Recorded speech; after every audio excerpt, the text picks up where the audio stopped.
My name is Larry Heim. I'm a lawyer from New York, and I represent the applicant, 1747 Beer and Wine LLC, which is a wholly owned subsidiary of CHR Corporation, which is wholly owned by Rutters Holdings, which you know as the Rutters Farm Stores.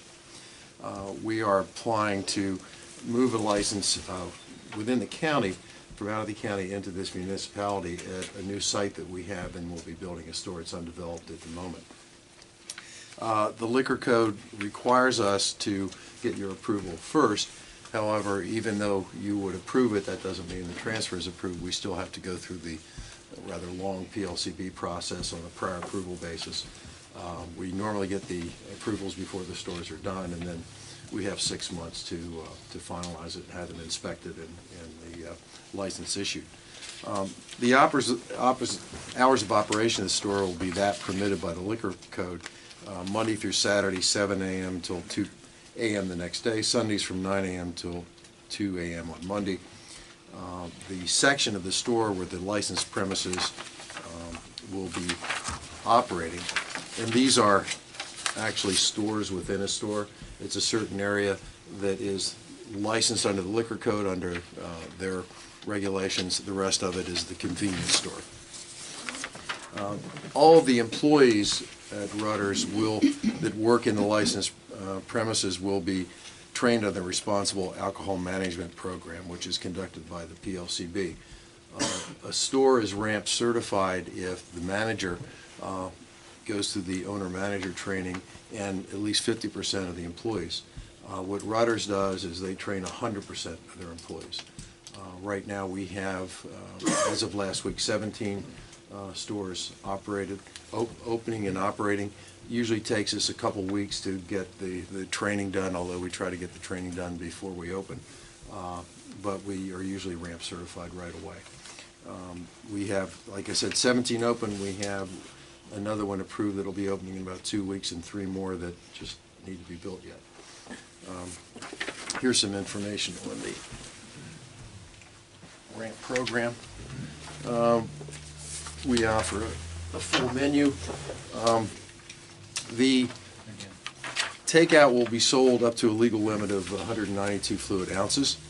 Single bottles or cans may be purchased and consumed on premises. This is required by a 2009 Supreme Court case. We'd rather have just takeout, but a case went up before the Commonwealth Court and eventually the Supreme Court, and they held that in order to be a dispenser and have a dispenser's license, you have to allow some service. However, the way we are approaching that is we allow service of one drink, and then that's it.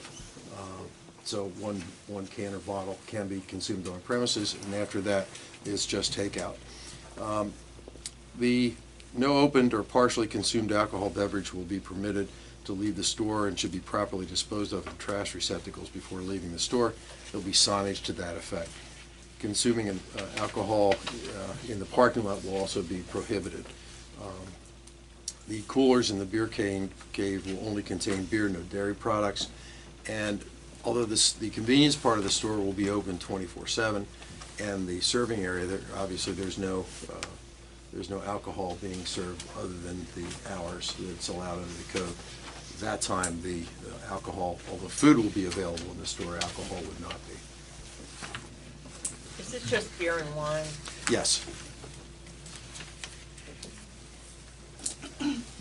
It's an R license, which they could sell alcohol, but spirits, but that's not in our plan. And wine would only be served to go. That's only available to take out. Will you accept a question from the public? Or? Sure.